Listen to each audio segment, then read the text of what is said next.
بسم اللہ الرحمن الرحیم۔ السلام علیکم دوستو، دنیا بھر کی بریکنگ اور سلیکٹڈ نیوز میں آج آپ سنیں گے، لیکن اس سے پہلے اگر ہو سکے تو لائک اور سبسکرائب کا بٹن ضرور دبا لیں۔ شکریہ۔ بلوچستان کے مختلف علاقوں میں زلزلے نے تباہی مچا دی ہے، جس کے باعث 20 افراد مارے گئے اور متعدد زخمی ہو گئے۔ بلوچستان کے مختلف علاقوں میں رات کے آنے والے زلزلے نے شدید تباہی مچا دی ہے۔ زلزلہ رات 3:02 پر آیا، جس کی شدت 5.9 اور گہرائی 15 کلومیٹر تھی، جبکہ زلزلے کا مرکز ہرنائی کے قریب تھا۔ سب سے زیادہ جانی اور مالی نقصان ہرنائی میں ہوا ہے، جہاں متعدد مکانات تباہ ہو گئے اور سرکاری عمارتوں کو بھی نقصان پہنچا۔ بلوچستان میں زلزلے کے بعد متاثرہ علاقوں میں امدادی کارروائیاں شروع کر دی گئی ہیں اور زخمیوں کو کوئٹہ منتقل کرنے کے لیے ہیلی کاپٹر ہرنائی پہنچ گیا ہے، جبکہ ہرنائی اور کوئٹہ کے ہسپتالوں میں ایمرجنسی نافذ کر کے ڈاکٹرز اور پیرا میڈیکل سٹاف کو طلب کر لیا گیا ہے۔ ہرنائی پہاڑی علاقہ ہے، جس کی وجہ سے امدادی کاموں میں مشکلات کا سامنا ہے۔ ISPR کے مطابق زلزلے کے باعث شدید زخمی ہونے والے 9 افراد کو ہیلی کاپٹرز کے ذریعے کوئٹہ منتقل کر دیا گیا ہے، جبکہ متاثرہ آبادی میں خوراک اور امدادی سامان کی تقسیم سمیت متاثرین کو طبی سہولیات کی فراہمی بھی شروع کر دی گئی ہے۔ ISPR کے مطابق IGFC بلوچستان بھی ہرنائی پہنچ گئے ہیں اور خود نقصانات کا جائزہ لے رہے ہیں، جبکہ urban search and rescue team بھی راولپنڈی سے روانہ کر دی گئی ہے۔ وزیر اعظم عمران خان نے بلوچستان کے مختلف علاقوں میں زلزلے کے نتیجے میں قیمتی جانی اور مالی نقصان پر گہرے دکھ اور افسوس کا اظہار کیا ہے اور متعلقہ وفاقی اداروں کو ریلیف فراہمی میں حکومت بلوچستان کو تمام ممکنہ معاونت کی فراہمی کی ہدایت کر دی ہے۔ امریکہ کا کہنا ہے کہ سفارتکاری ہی ایٹمی پروگرام پر روک لگانے کا مؤثر ذریعہ ثابت ہوگی۔ واشنگٹن میں ایک اعلیٰ عہدیدار نے گزشتہ روز بتایا ہے کہ امریکی ایٹمی ہتھیاروں کی حصول کی جانب ایران کی پیش رفت سے باخبر ہو گیا ہے۔ ایران کے پروگرام کو روکنے کے لیے جلد ہی مذاکرات دوبارہ شروع کیے جائیں گے۔ امریکہ اور اسرائیلی قومی سلامتی ٹیموں کے درمیان واشنگٹن میں ہونے والے اجلاس کے دوران ایران کی سرگرمیاں توجہ کا مرکز رہیں۔ امریکی صدر جو بائیڈن سابق صدر ٹرمپ کے ایران کے ایٹمی پروگرام کو روکنے کے لیے 2015 میں کیے گئے معاہدے کو منسوخ کرنے کے فیصلے کو واپس لینا چاہتے ہیں۔ صدر ٹرمپ کے اس معاہدے کے باعث ایرانی معیشت مفلوج ہو کر رہ گئی تھی۔ اس معاہدے کی بحالی کے لیے ویانا میں ہونے والی بات چیت اس بات پر رک گئی ہے کہ ایران یا امریکہ میں سے کس کو پہلا قدم اٹھانا چاہیے۔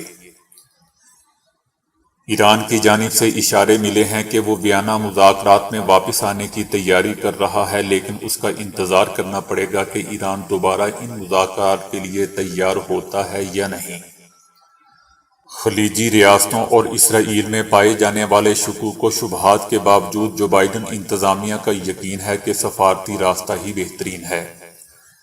وائٹ ہاؤس اور اسرائیل کی نئی حکومت اس بات پر متفق ہے کہ جب سے ٹرمپ نے 2015 کے معاہدے کو چھوڑنے اور پابندیوں کی بحالی کا فیصلہ کیا، اس کے بعد ایران نے بہت تیزی سے پیش رفت کی ہے، جس میں افزودہ یورینیم کا ذخیرہ اور اس کو جانچنے کے دیگر طریقے شامل ہیں۔ تقریباً 12 ماہ سے کم ہو کر چند ماہ کی مدت پر چلا گیا ہے، جو کہ ظاہر ہے کافی حد تک خطرناک ہو سکتا ہے۔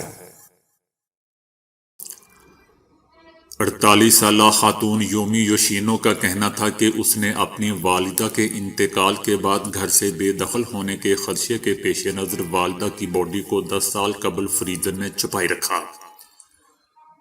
پولیس نے خاتون کو گرفتار کر لیا ہے، جو ٹوکیو کے ایک فلیٹ میں رہائش پذیر تھی اور اس کی والدہ کا انتقال 60 سال کی عمر میں ہوا تھا، جس نے میونسپل ہاؤسنگ کمپلیکس میں فلیٹ لیز پر لے رکھا تھا۔ گرفتار خاتون یوشینو کو اس ماہ کرایہ ادا نہ کرنے کی وجہ سے فلیٹ چھوڑنے کا کہا گیا تھا اور صفائی کے دوران کمرے میں موجود فریزر سے باڈی ملی۔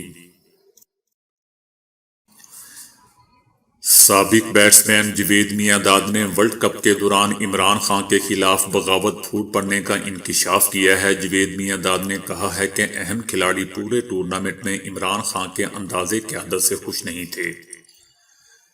نیوزی لینڈ کے خلاف سیمی فائنل سے قبل بغاوت پھوٹ پڑی۔ میرے لیے ملک سب سے اہم ہے، اس لیے میں نے پلیئرز کو سمجھایا کہ وہ عمران کی قیادت میں کھیلنے کا سلسلہ جاری رکھیں۔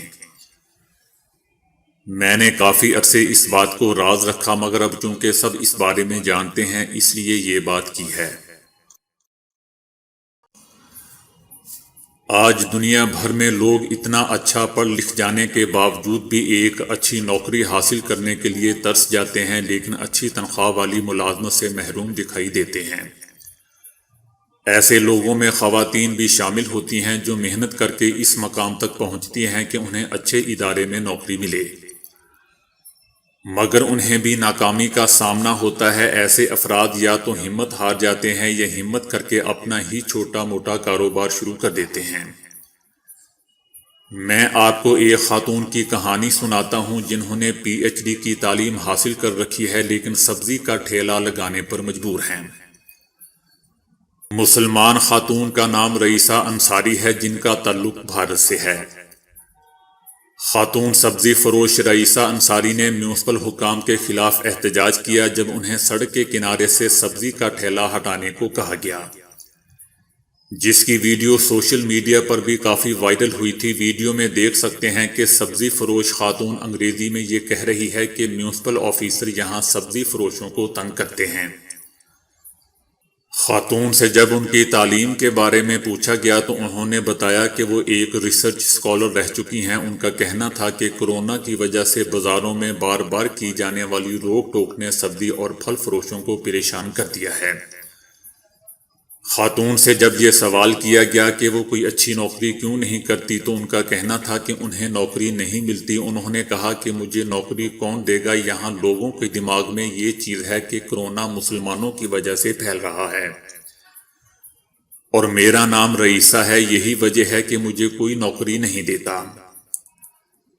دوستو، ویسے دل ہلا دینے والی یہ خبر ہے، خاص طور پر اس بات پر کہ میرا نام رئیسہ ہے، یہی وجہ ہے کہ مجھے کوئی نوکری نہیں دیتا۔ بھارتی ریاست بہار میں بیوی کے تشدد اور گالیوں سے پریشان ہو کر اپنی موت کا ڈرامہ رچانے والے شوہر پردیپ کمار کو پولیس نے گرفتار کر لیا۔ 37 سالہ پردیپ کمار لاپتہ ہو گیا تھا جبکہ اس کے بستر اور کمرے کے فرش پر خون کے دھبے کے نشانات تھے، جس پر اہلیہ 33 سالہ کماری نے پولیس میں گمشدگی کی رپورٹ درج کروائی تھی۔ پولیس کو تحقیقات کے دوران گھر سے آدھا کلومیٹر کے فاصلے پر نقلی داغوں والی خالی بوتل ملی اور بوتل کی مدد سے پولیس نے اس کو بازیاب کروا لیا۔ شوہر پردیپ کمار نے پولیس کو بتایا کہ یہ سارا ڈرامہ اپنی بیوی سے نجات حاصل کرنے کے لیے رچایا گیا، کیونکہ وہ مجھے نہ صرف مارتی تھی بلکہ بات بات پر گالیاں دیتی اور برا بھلا بھی کہتی تھی۔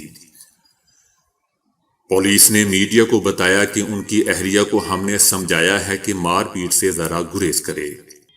دوستو، ہوگی کوئی مریم نواز جیسی، مائن نہ کیجیے گا، میں محاورتاً کہہ رہا ہوں۔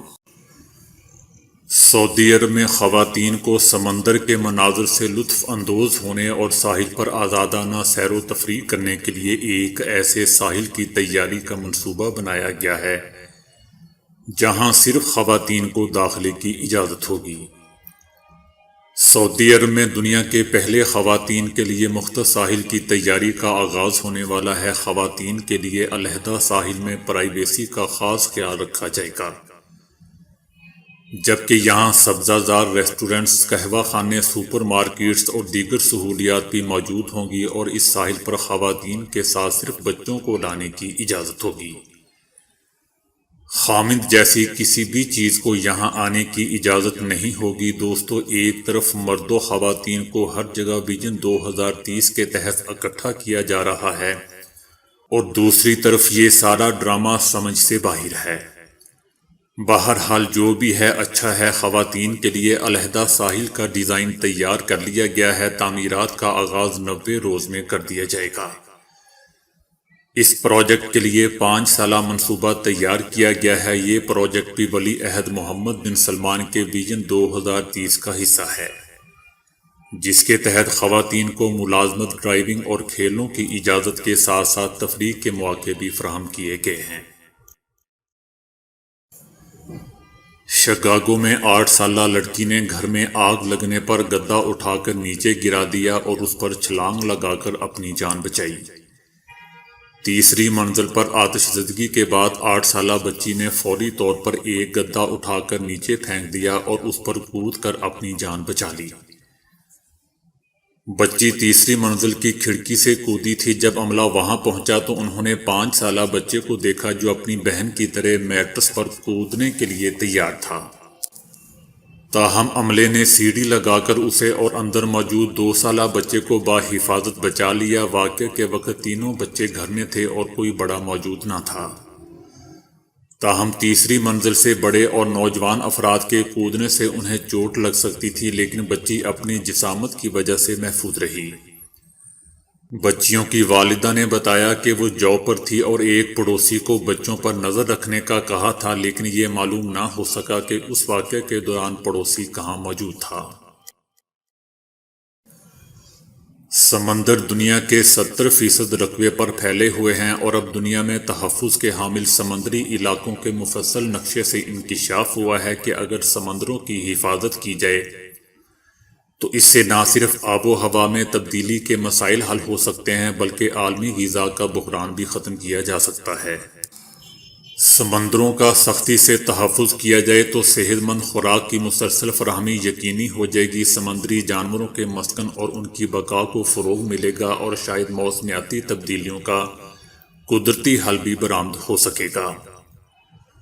ہفت روزہ سائنسی میگزین نیچر میں شائع ہونے والی ایک رپورٹ کے مطابق ماہرین نے سمندروں میں خاص مقامات کی نشاندہی کی ہے۔ اگر ان کی کڑی نگرانی اور حفاظت کی جائے تو 80% سمندری حیات کو تحفظ ملے گا۔